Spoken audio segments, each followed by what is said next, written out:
At 2:47 a.m., David Chun thought he was alone in the building when he heard someone speaking flawless Mandarin to his biggest client, and it wasn't him. "Hi, my amazing family. I've really missed you all, and I can't thank you enough for sticking with me. Your love and support mean the world." If you're excited for today's story, make sure to hit that subscribe button and drop a comment letting me know where you're watching from, because tomorrow I'll be back with another story just as captivating, and trust me, you won't want to miss it. Now, let's get started. The 62nd floor of the Meridian Tower gleamed like a monument to ambition, all glass and steel reaching toward a sky that never seemed close enough. David Chun stood behind his floor-to-ceiling windows, watching the city's lights blur into streams of gold and white. His reflection stared back, 34 years old, wearing a suit that cost more than most people's rent, and carrying the weight of a billion-dollar company that bore his father's name, not his own. What do you think drives someone to work at 2 a.m.? Share your thoughts below. We all have different reasons for pushing through the darkness. The emergency call from Beijing had shattered his attempt at sleep 3 hours ago. Meridian Tech's biggest client, Lu Enterprises, was threatening to pull their contract over what their translator called cultural insensitivities in the software interface. 6 months of work, millions in revenue, his father's disapproving voice echoing in his mind. "You cannot even keep the Chinese clients happy? What kind of Chinese son are you?" David loosened his silk tie, the irony not lost on him. Born in San Francisco, raised on hamburgers and baseball, he spoke Mandarin like a tourist ordering noodles. His father had built this empire speaking 5 languages fluently. David could barely manage business English without stumbling over his own thoughts. The elevator hummed its quiet song 20 floors below as Amara Okafor pushed her cart through the executive level, her movements efficient and nearly silent. She'd perfected the art of invisibility over the past 18 months. Head down, earbuds in, just another shadow moving through the monuments to other people's success. But tonight felt different.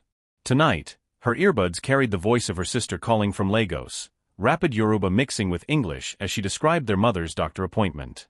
Amara's responses flowed like water between languages, her mind automatically adjusting tone and syntax with each phrase.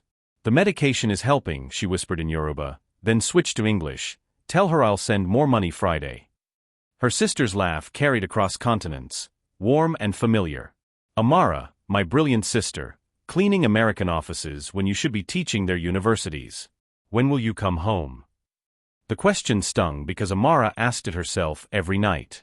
Once, she'd been Dr. Amara Okafor, Ph.D. in applied linguistics from Oxford, speaking 9 languages and lecturing on cognitive language acquisition.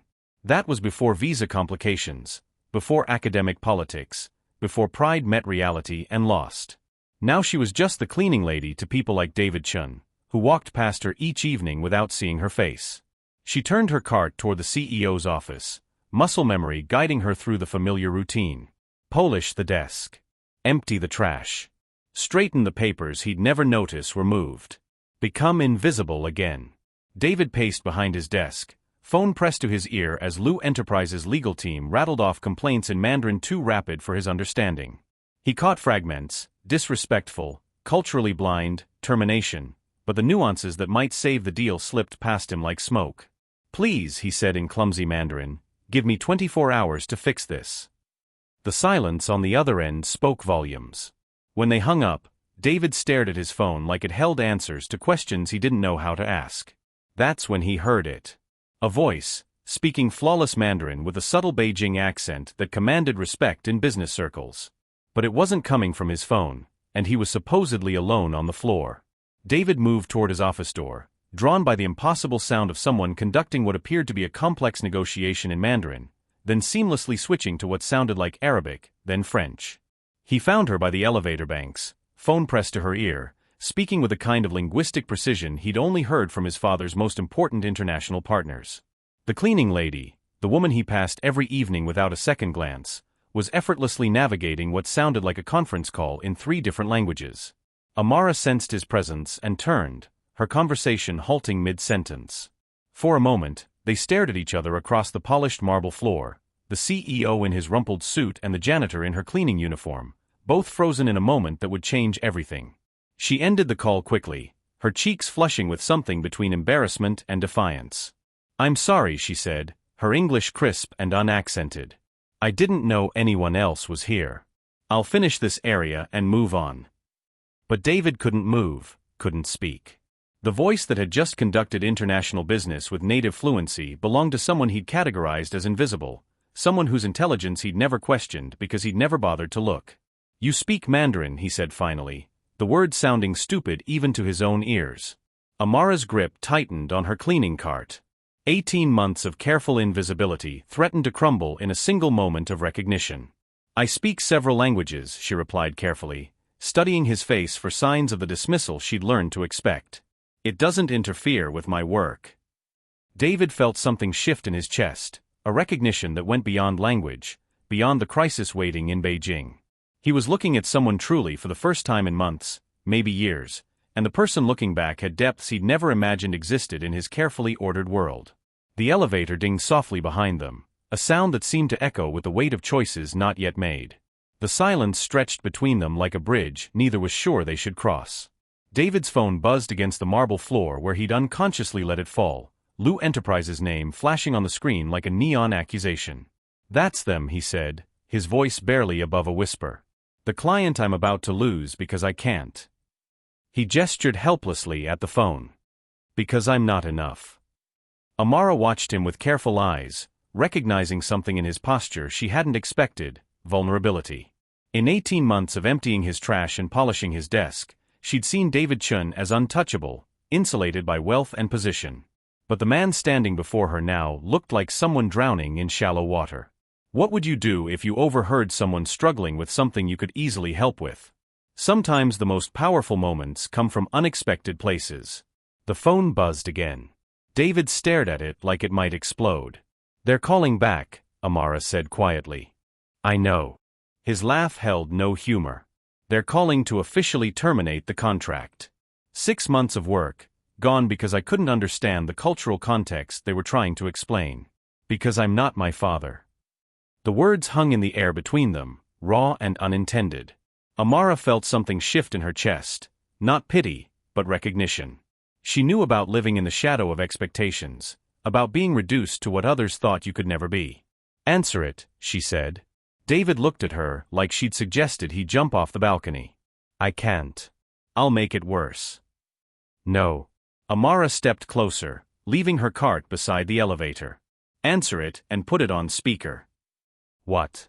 Why would I?" "Because sometimes we need help from unexpected places." Her voice carried an authority that had nothing to do with cleaning supplies and everything to do with the intelligence she'd spent 18 months hiding. "Trust me." David's hand trembled as he picked up the phone. Everything in his training told him not to trust a janitor with a billion-dollar deal, but something deeper, perhaps desperation, perhaps intuition, made him slide his thumb across the screen and tap the speaker button. The rapid-fire Mandarin that poured from the phone was like artillery, each phrase precisely aimed to wound. David caught fragments: disappointment, cultural blindness, terminated partnership, but the full weight of their anger washed over him in waves he couldn't navigate. Then Amara stepped forward. "Honored partners of Lu Enterprises," she began, her Mandarin flowing like silk, each tonal shift perfect, each cultural marker precisely placed. "Please allow me to offer the deepest apologies on behalf of Meridian Tech for the misunderstandings that have caused you such justified concern." The voice on the other end stopped mid-sentence. David watched, transfixed, as Amara continued. "Mr. Chun has spent these hours in deep reflection about the cultural nuances that were overlooked in our software design. He recognizes that true partnership requires not just technical excellence, but cultural wisdom, wisdom that honors the traditions and perspectives of all users." She paused, letting the weight of respect settle across the connection. When the Beijing office responded, their tone had shifted from anger to cautious interest. "Who is speaking, please? Your Mandarin carries the accent of someone with deep cultural understanding." Amara glanced at David, a question in her eyes. He nodded, barely breathing. "I am Dr. Amara Okafor, consulting linguist for Meridian Tech. I have had the honor of studying Mandarin language and culture at Oxford, and I understand your concerns about cultural sensitivity in digital interfaces." David's world tilted. Dr. Okafor. The woman he'd walked past every evening, whose intelligence he'd never questioned, whose name he'd never learned, was conducting international diplomacy with the fluency of a cultural ambassador. The conversation that followed was a masterpiece of linguistic negotiation. Amara seamlessly wove between Mandarin and English, explaining technical solutions while acknowledging cultural concerns, proposing modifications that honored Chinese user experiences while maintaining the software's functionality. When she switched to what David now realized was flawless Arabic to speak with Lu Enterprises' Middle Eastern partners who had joined the call, he felt something break open in his chest. When she moved effortlessly into French for their European stakeholders, he understood he was witnessing brilliance he'd been blind to. 47 minutes later, not only had the contract been saved, but Lu Enterprises was requesting expanded partnership discussions. They wanted to work specifically with Dr. Okafor on cultural adaptation for their global rollouts. When Amara ended the call, the silence that followed felt different than before, charged with possibility and weighted with questions that couldn't be unasked. 9 languages, David said finally. You speak 9 languages. 11 actually, Amara replied, her professional mask slipping back into place. But only 9 are relevant for international business. David sat heavily in his desk chair, looking at her with eyes that seemed to be seeing for the first time. You just saved my company millions of dollars. I just did what needed to be done. But her voice carried a tremor now, the adrenaline of being seen, truly seen, after 18 months of invisibility. Why? He asked. Why help me? I don't even know your name. I've walked past you hundreds of times and never. He stopped, the shame of his blindness hitting him like a physical blow. Amara was quiet for a long moment, studying the man who had just watched her reveal herself completely. When she spoke, her words were careful, weighted with the vulnerability of someone who had been invisible too long. Because sometimes brilliant people end up in places the world doesn't expect to find them, she said quietly. And sometimes it takes someone who understands being overlooked to recognize when someone else is drowning. The elevator dinged behind them, but neither moved. They stood in the space between who they had been to each other and who they might become, the city lights witnessing a moment that would reshape everything they thought they knew about recognition, worth, and the courage to truly see another person. The morning sun cut through the floor-to-ceiling windows like an interrogator spotlight, illuminating the impossible reality of what had happened in the darkness. David stood at the same windows where he'd watched the city sleep, but now the bustling streets below seemed to mock the fragile understanding he and Amara had built in those quiet hours. His phone had been buzzing since dawn, his father's assistant requesting an immediate meeting, the board wanting explanations for the overnight miracle with Lu Enterprises, reporters somehow catching wind of a major deal being saved by an unnamed linguistic consultant. Do you think success feels different when it comes from admitting you needed help? Share your thoughts. Sometimes our biggest victories challenge us in unexpected ways. David loosened his tie for the 3rd time in 10 minutes. In the harsh light of day, what felt like revelation at 3 a.m. now felt like a massive professional complication. He just allowed a janitor, no matter how brilliant, to represent his company in international negotiations without background checks, without legal clearance, without any of the protocols that protected billion-dollar corporations. His father's voice echoed in his mind. Sentiment is expensive, David. Business requires discipline, not charity cases. The elevator chimed, and David's stomach clenched as he recognized the purposeful stride of his father's approach. Richard Chun moved through the office like a man who owned not just buildings but the very air inside them, his silver hair perfectly styled despite the early hour. Explain, Richard said without preamble, dropping a tablet onto David's desk.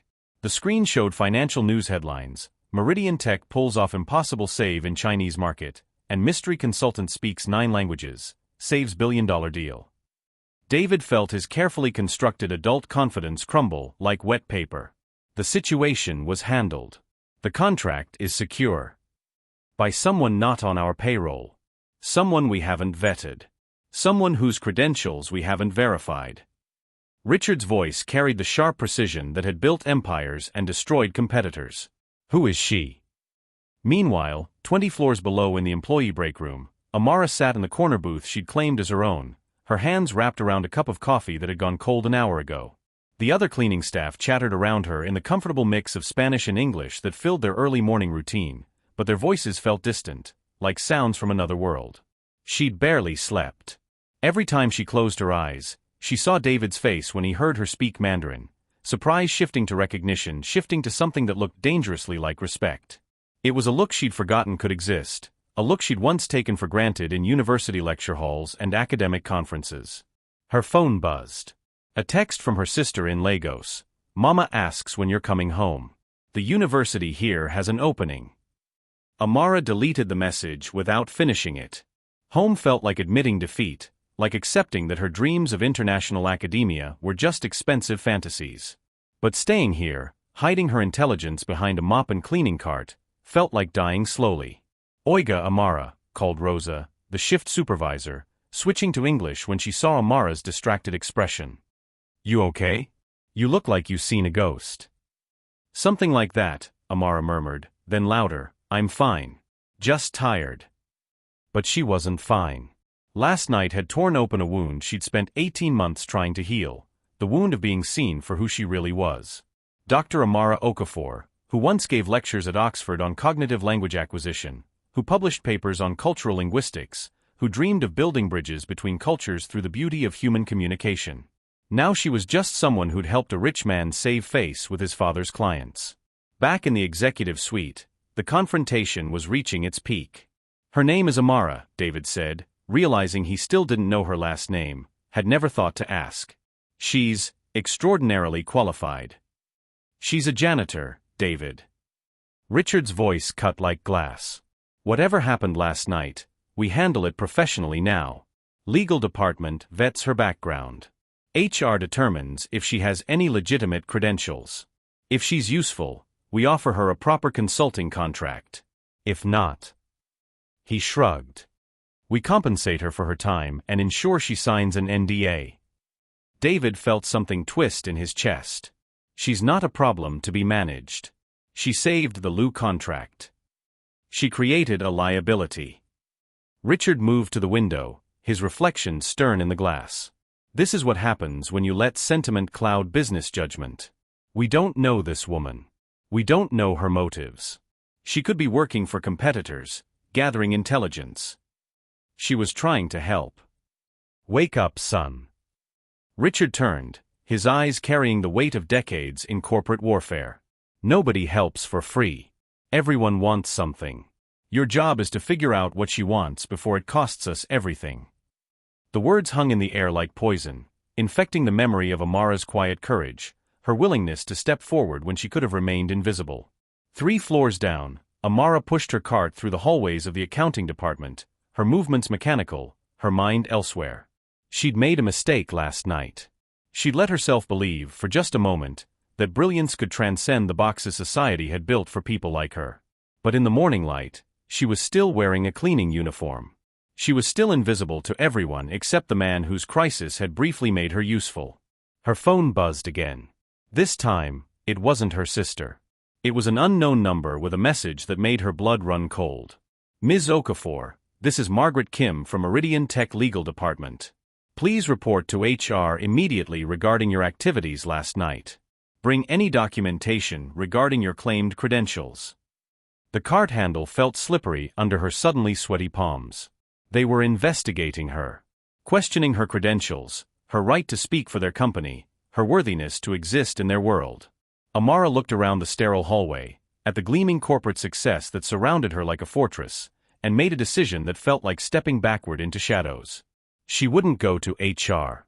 She wouldn't submit to their vetting, their background checks, their need to categorize and contain her.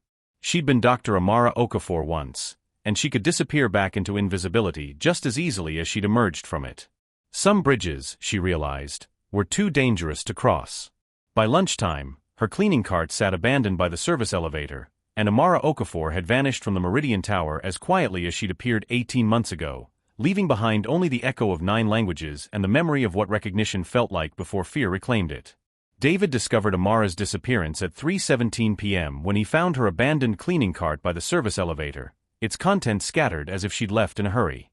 The sight hit him like a physical blow, evidence of his cowardice made manifest in industrial cleaning supplies and an empty uniform hanging from the cart's side. His father's words echoed mockingly, "Everyone wants something." What Amara had wanted, David realized too late, was simply to be left alone. The HR meeting had been a disaster. Margaret Kim, Meridian's head of legal, had spent 2 hours dissecting the security breach of allowing an unvetted individual to speak for the company. She'd pulled Amara's employment records, minimal background check, no mention of education beyond high school, employment visa sponsored through a cleaning contractor. We can't locate her, Margaret reported, her voice clipped with professional frustration. She didn't report to work today. The cleaning company says she's not answering her phone. We need her signature on an NDA immediately. David stared at the abandoned cart, understanding flooding through him like ice water. They'd treated her like a security threat instead of the brilliant woman who'd saved them millions. He'd let his father's paranoia poison what should have been gratitude. His phone rang. Lu Enterprises. Mr. Chun, came the familiar voice of Director Lu, speaking carefully accented English. We are hoping to schedule follow-up meetings with Dr. Okafor. Her insights on cultural adaptation were exceptional. When might she be available? David's throat went dry. Dr. Okafor is currently unavailable. This is concerning.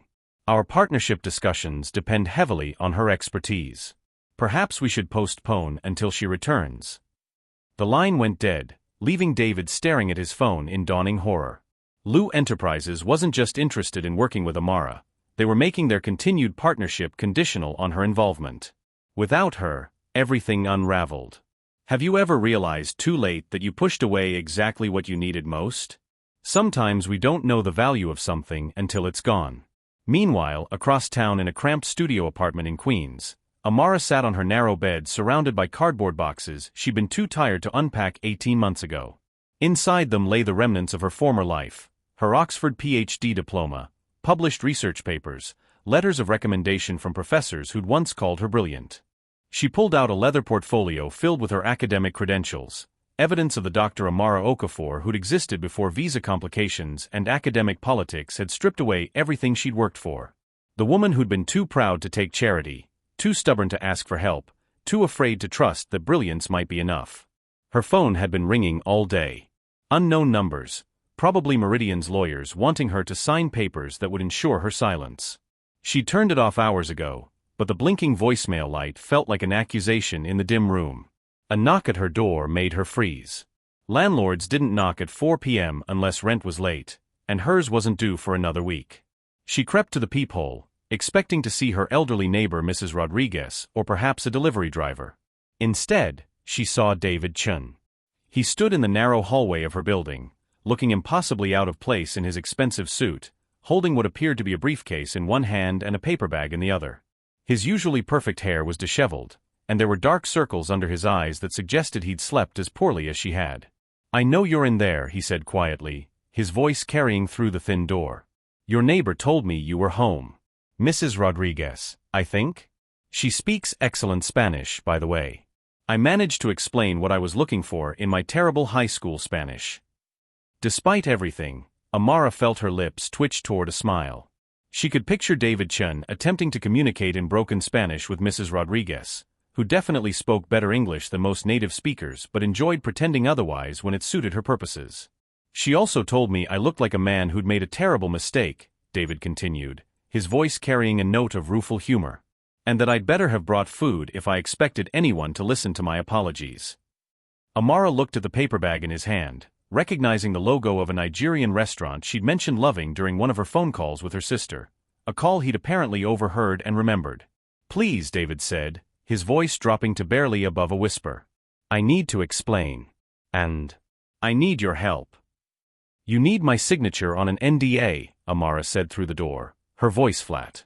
"Your lawyers have been calling all day." "I fired the lawyers." The words hung in the air between them, unexpected and loaded with implications. Amara found herself pressing closer to the door, despite herself. "What do you mean, you fired them?"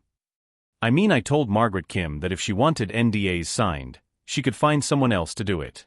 And I told my father that if he wanted to treat people like security threats instead of human beings, he could find a different CEO." Amara's hand moved involuntarily toward the door chain, then stopped.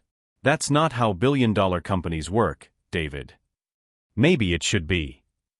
His voice carried a weight she hadn't heard before, as if the conversation was costing him something significant. "Lu Enterprises called. They want to work exclusively with you on their cultural adaptation projects. They're willing to walk away from our partnership if you're not involved." Through the peephole, Amara watched David lean against her doorframe, suddenly looking exhausted. But that's not why I'm here, he continued. I'm here because last night, for the first time in years, I felt like I was seeing clearly. And today I realized I'd let fear make me blind again. The lock turned before Amara consciously decided to open it. The door swung open, and she found herself face to face with the man who'd witnessed her emergence from invisibility, then watched her retreat back into shadows. They stared at each other across the threshold, him in his corporate armor, her in jeans and a faded university t-shirt that read Oxford Linguistics Department, both of them balanced on the edge of a conversation that could change everything or destroy what little trust remained between them. The food's getting cold, David said quietly, offering the bag with a tentative smile. Despite everything, Amara stepped aside to let him in, closing the door behind him and sealing them both into the small space where honesty would have nowhere to hide. Amara's studio apartment told stories David had never imagined. As she unpacked the Nigerian food, jollof rice, pepper soup, plantains, he found himself studying the careful arrangement of a life lived in permanent transition. Books in multiple languages stacked against walls, a small desk positioned to catch the afternoon light, and everywhere the sense of someone brilliant making do with very little. You remembered, she said quietly, opening the container of pepper soup. The aroma filled the small space with warmth and memories of home. You were speaking to your sister about missing Nigerian food. I heard you switch between Yoruba and English. David sat carefully on her small couch, feeling massive in the compact space. I didn't mean to eavesdrop, but your voice. It was different when you spoke about home. Softer. Amara paused, spoon halfway to her mouth. You understood Yoruba? No. But I understood longing. He met her eyes across the tiny kitchen table. I know what it sounds like when someone misses something they can't have. They ate in careful silence for several minutes, the weight of unspoken questions filling the space between them. David's eyes kept drifting to the cardboard boxes, still taped shut after 18 months, and to the Oxford University t-shirt that had seen better days. Sometimes the hardest conversations start with the simplest questions. What would you want someone to know about your story if they finally asked? Why linguistics? David asked finally. Of all the fields you could have chosen, why language? Amara set down her spoon, considering. When she spoke, her voice carried the cadence of someone who'd once loved explaining her passion to eager students. My grandmother spoke 6 languages. She was Yoruba, but she'd learned Hausa from traders, Arabic from Islamic scholars, English from colonial schools, French from missionaries, and Igbo from her best friend who married into our family. Amara smiled, the memory softening her guarded expression.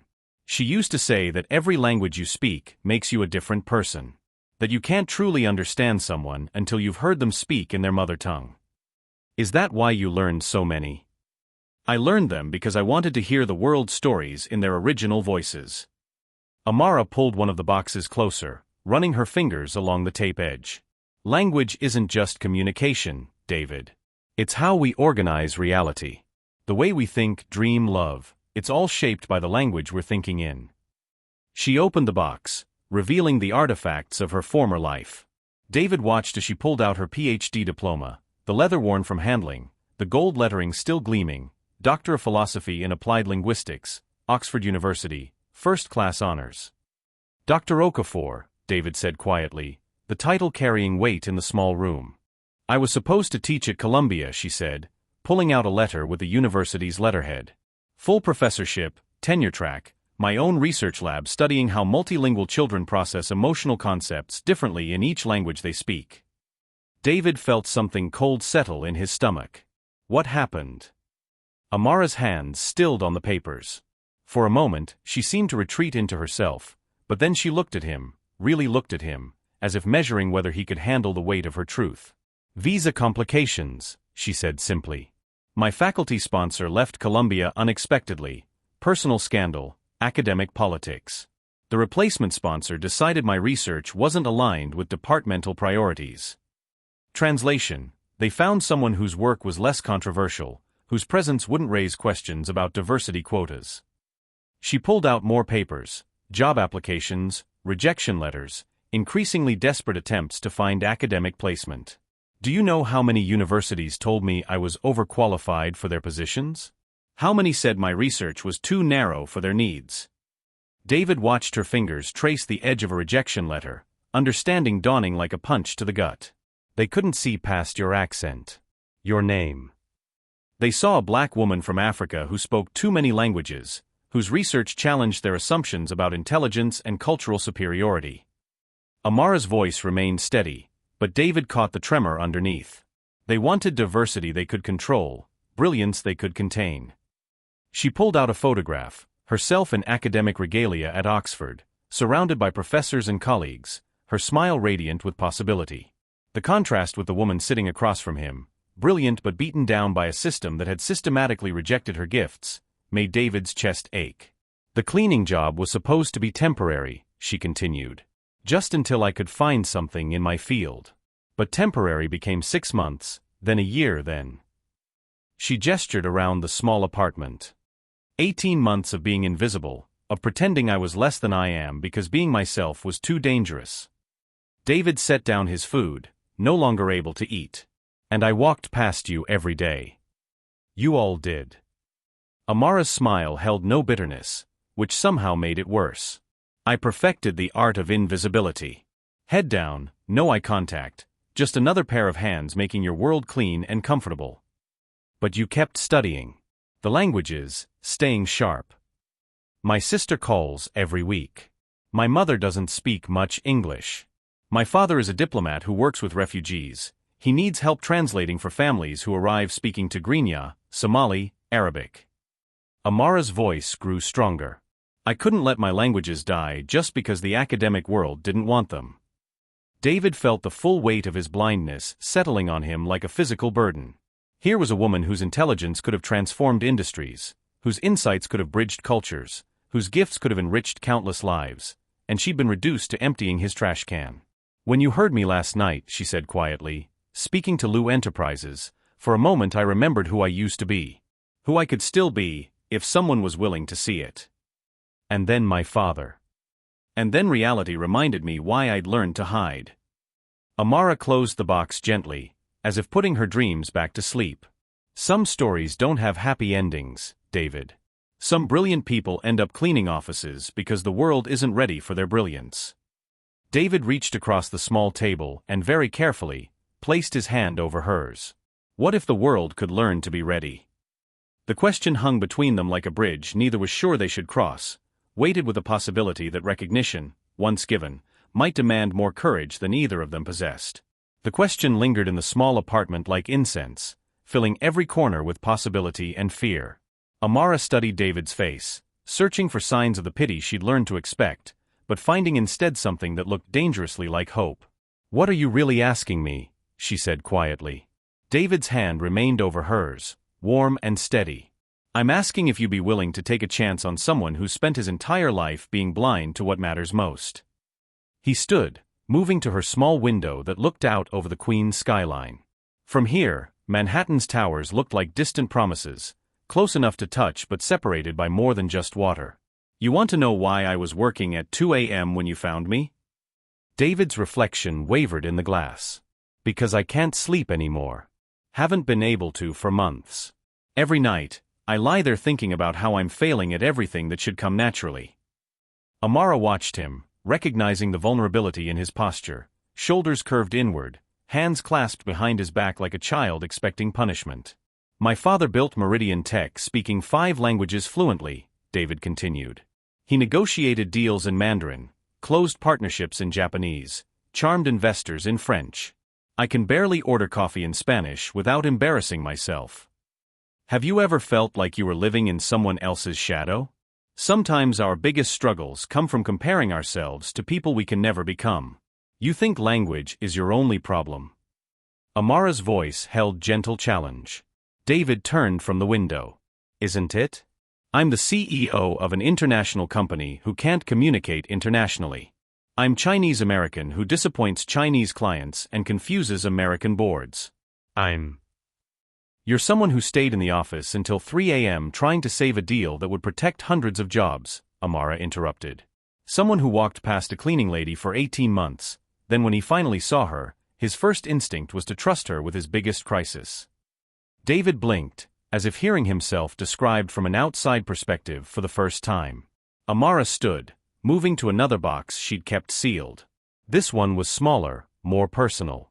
She opened it to reveal photographs. Her family in Nigeria, herself as a young professor, moments from a life lived fully before circumstances forced her into hiding. Want to know a secret about languages?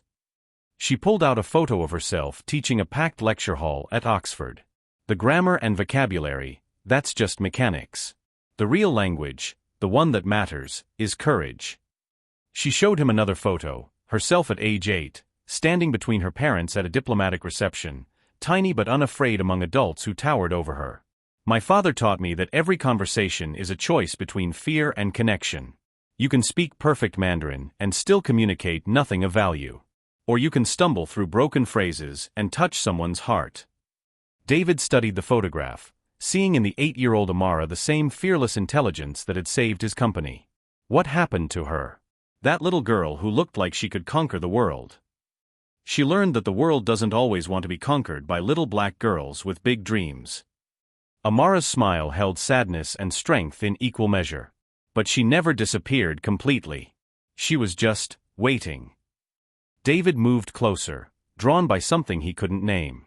In the afternoon light filtering through her small window, Amara looked like herself for the first time since he'd known her, not the invisible janitor, not the defensive refugee from academia, but the brilliant woman who'd built bridges between languages and cultures with the same ease most people use to cross streets. I want to offer you something, he said carefully. Not as charity, not as guilt, but as partnership. Amara's expression grew guarded. What kind of partnership? Chief Language and Cultural Officer at Meridian Tech. Your own department, international projects, direct reporting to me. Lu Enterprises is just the beginning. We have clients in 47 countries, and most of our cultural adaptation is handled by committees who've never lived outside America. The offer hung between them like a gift too large to accept or refuse quickly. Amara sank into her desk chair, overwhelmed. David, that's... She paused, studying his face. Why? Really why? Because last night, watching you navigate that crisis, I saw what leadership actually looks like. Not the kind my father taught me, dominance through intimidation, but real leadership. Building bridges, creating understanding, making space for everyone to be heard. He knelt beside her chair, bringing himself to her eye level. And because in 18 months of walking past you, I never once stopped to wonder what gifts I might be missing. That's not the kind of CEO I want to be anymore. It's not the kind of person I want to be. Amara was quiet for a long moment, her fingers absently tracing the edges of her Oxford diploma. When she spoke, her voice was barely above a whisper. What if I'm not ready? What if 18 months of being invisible has made me forget how to be seen? David's smile was gentle, understanding. Then we figure it out together. You teach me about languages and cultures, and I'll learn how to see people, really see them, instead of just walking past. And your father? The board? They'll never accept. They'll accept it because it's the right thing to do, and because it's profitable. David's voice grew stronger, more certain. Lu Enterprises wants to work with you specifically.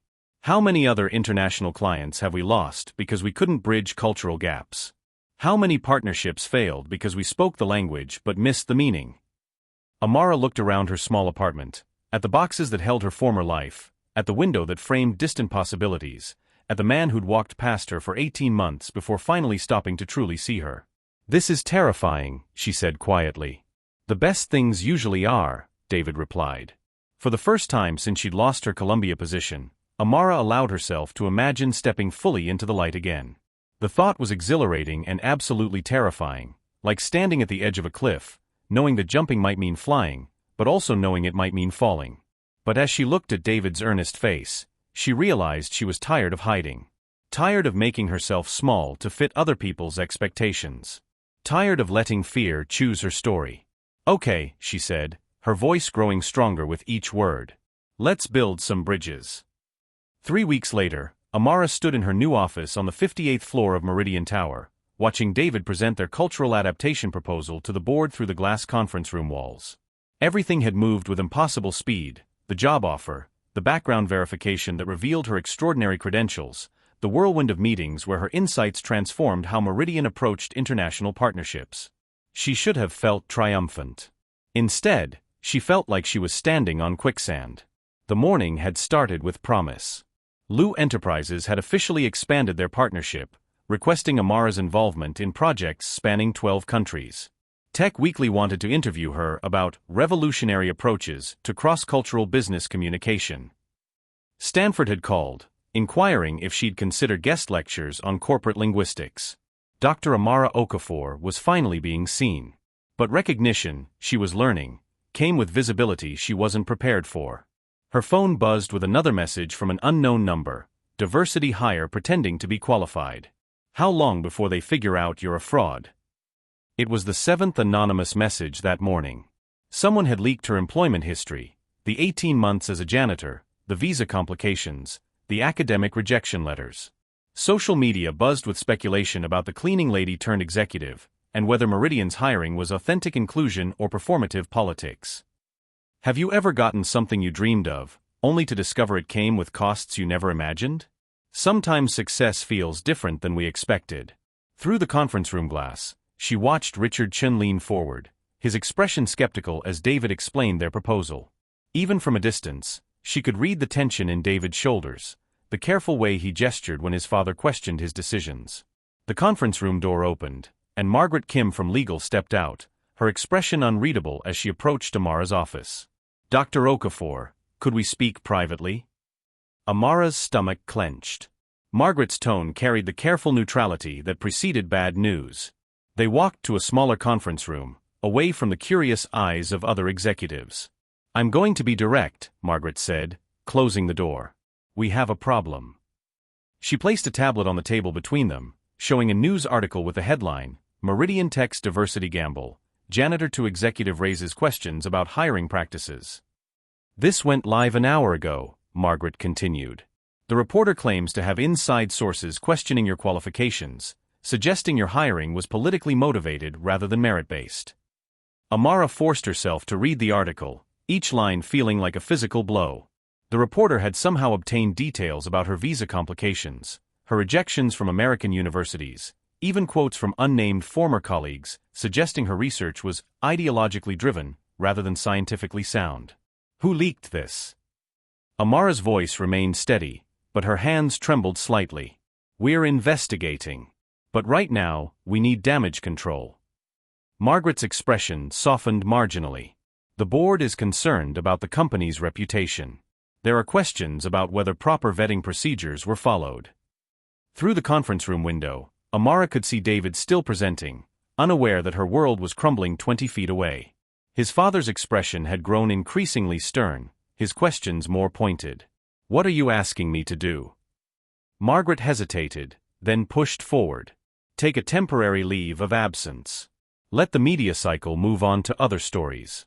When things calm down, we can discuss your return." The words hit Amara like ice water. "You're suspending me. We're protecting you. And the company."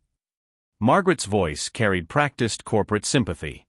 "This isn't about your qualifications. Everyone knows you're brilliant. But perception matters in business.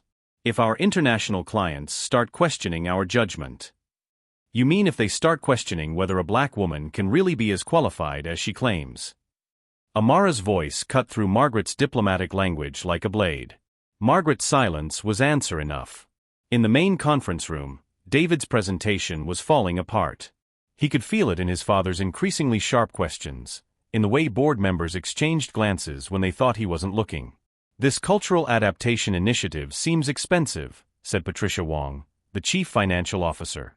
"Are we certain the return on investment justifies the cost of an entirely new department?" "The Lu Enterprises expansion alone will pay for Dr. Okafor's department 3 times over," David replied, but he could hear the defensiveness in his own voice. Richard Chun leaned back in his chair, his expression unreadable. And if Dr. Okafor were to become unavailable? If her unique circumstances became problematic? David felt a chill run down his spine. "What do you mean, problematic?" His father slid a tablet across the table. The news article filled the screen, each word a nail in the coffin of everything David and Amara had built together. "This went live 30 minutes ago," Richard said quietly. "Margaret is handling the situation with Dr. Okafor now." David's world tilted. While he'd been presenting their shared vision to the board, His father had been orchestrating Amara's removal. The betrayal felt personal and professional simultaneously. "You leaked this," David said, his voice barely above a whisper. "I protected this company from a public relations disaster waiting to happen." Richard's voice carried no remorse. "I warned you about sentiment, David. About letting emotion cloud business judgment. She saved the Lou contract. She's brilliant. She's a liability." Richard stood, signaling the end of the discussion. "The board has voted. Dr. Okafor will take temporary leave while we assess the situation. The Cultural Adaptation Initiative is suspended pending review." David felt 18 months of careful growth crumble in an instant. Everything he'd learned about seeing people, about recognizing brilliance, about being the kind of leader who built bridges instead of walls, all of it reduced to a liability that needed to be managed. When he found Amara later, she was packing her office in methodical silence, her movements precise and controlled. She didn't look up when he entered. "Amara, I can fix this.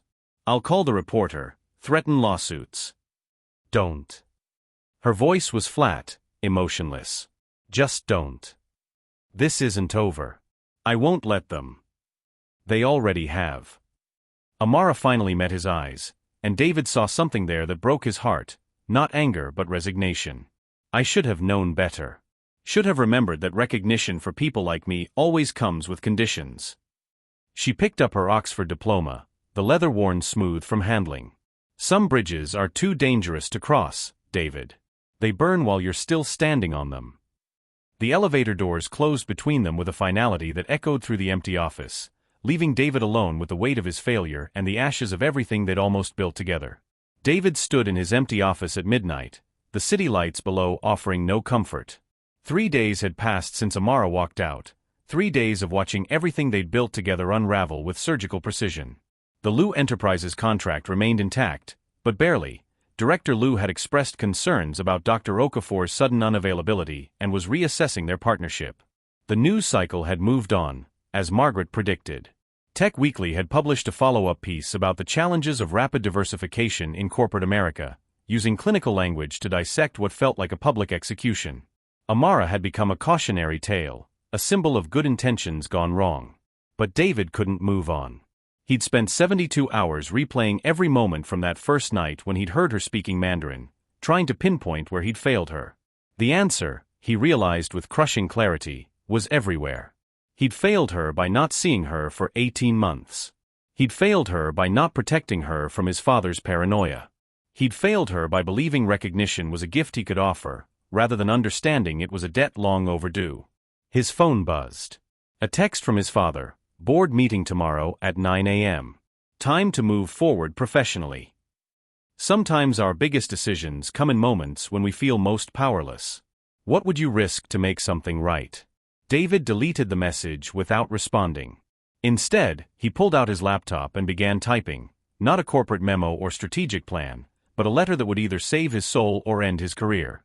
Across town, Amara sat in her Queens apartment, surrounded once again by the cardboard boxes that held her former life.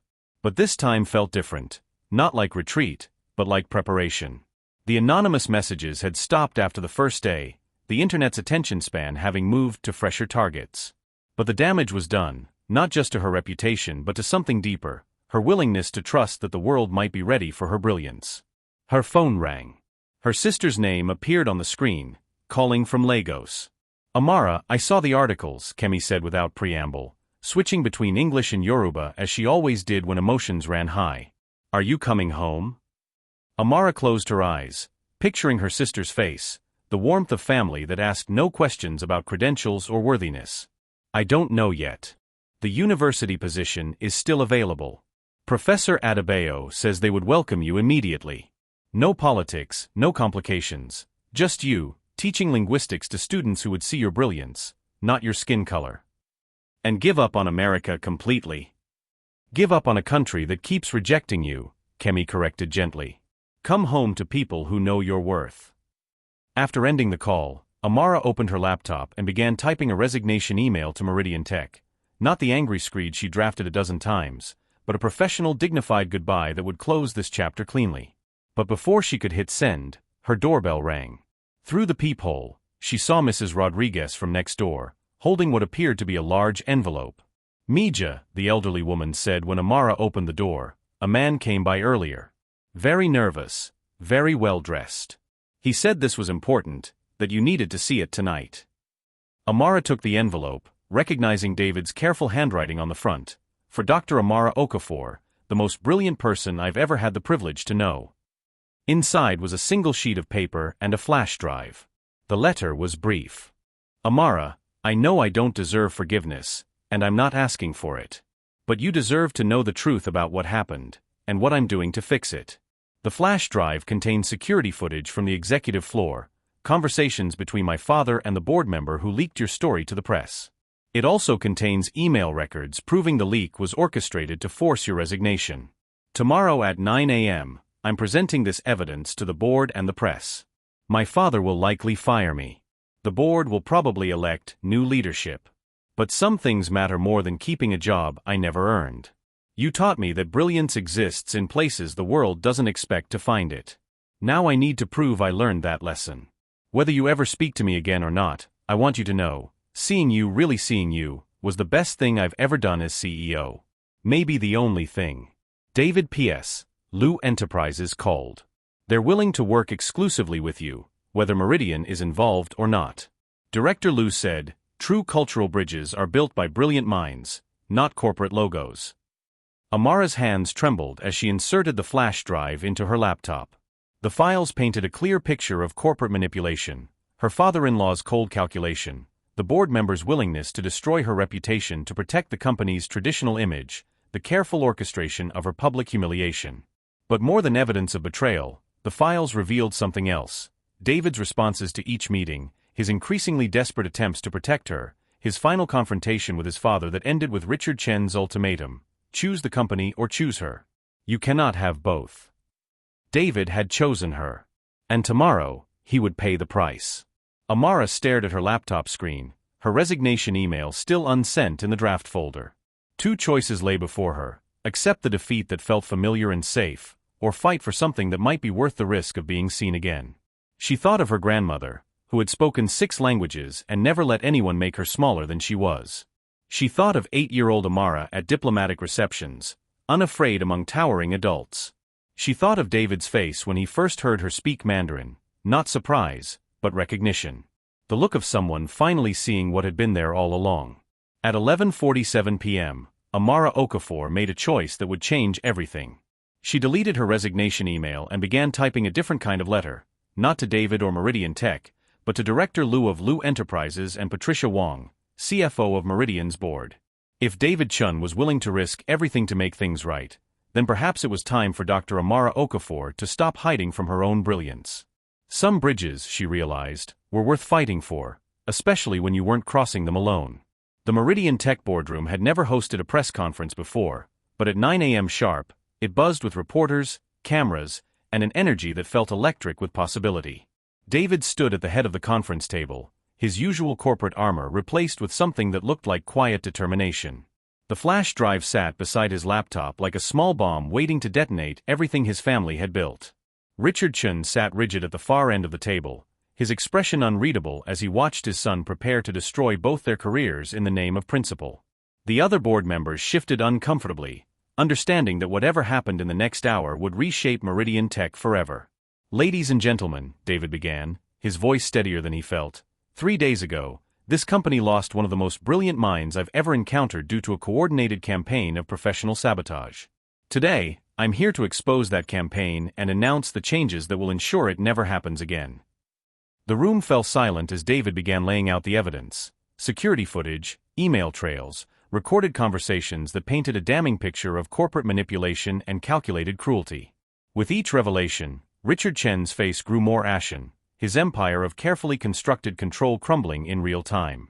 "My father and certain board members," David continued, not looking at Richard, "decided that protecting our company's traditional image was more important than protecting exceptional talent. They orchestrated Dr. Okafor's public humiliation not because she was unqualified, but because her brilliance threatened their narrow view of who deserves success in corporate America. What does justice look like when someone finally gets the recognition they deserved all along? Sometimes the most powerful victories come from simply telling the truth. A reporter raised her hand. Mr. Chun, what's your response to these allegations? David was about to answer when the boardroom doors opened, and Amara Okafor walked in. She wore a tailored navy suit that commanded attention, her hair styled in elegant locks that framed her face with quiet dignity. But it was her posture that transformed the room, shoulders back, head high, every inch the accomplished academic she'd always been. Dr. Amara Okafor had returned, and she was no longer hiding. "If I may," she said, her voice carrying the authority of someone who belonged in rooms like this, "I'd like to speak for myself." The cameras turned toward her as she moved to stand beside David, her presence shifting the entire energy of the room. Richard Chun stared at her with something that might have been grudging respect, finally seeing what his son had recognized that night 18 months ago. "My name is Dr. Amara Okafor," she began, her words crisp and confident.